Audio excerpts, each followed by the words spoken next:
Մարմնամարզության աշխարհի առաջնությանը հայ մարզիկները մասնակցում են ոչ միայն մեդալ, այլև օլիմպիական ուղեգիր նվաճելու համար։ Մեր թիմը Շոտլանդիայում է մարզիչ Հակոբ Սերոբյանի գլխավորությամբ, թիմի կազմում են Վահագն Դավթյանը, Արություն Մերդինյանն ու Արթուր Դավթյանը, ինչպես նաև ամերիկաբնակ Հուրրի Գեբեշյանը։ Տղամարդկանց պայքարում հիանալի մեկնարկ է ունեցել Արթուր Դավթյանը, վաստակելով 84,974 հազարերորդական միավոր, նա զբաղեցրել է 32-րդ հորիզոնականն ու իրավունք ստացել մասնակցել Ռիո դե Ժանեյրոյում ապրիլին կայանալիք թեստ իվենթին։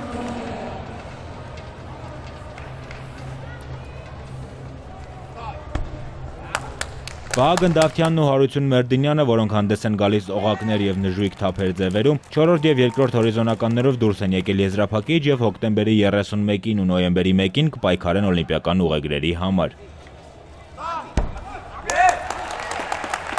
Բացի Արթուր Դավթյանից թեստ իվենթին կմասնակցի նաև Հուրրի Գեբեշյանը, որը բազմամարտում հավաքել է 51,965 հազարերորդական միավոր։ Եթե նա կրկնի այս ցուցանիշն, ապա հայկական սպորտի պատմության մեջ առաջին անգամ օլիմպիական խաղերում Հայաստանը կունենա մարմնամարզուհի։ Գլազգոյում մեդալ նվաճելու դեպքում մեր մարզիկները կապահովեն օլիմպիական խաղերի ուղիղ ուղեգրեր։ Գրիգոր Ավետիսյան, ժամը լրատվական։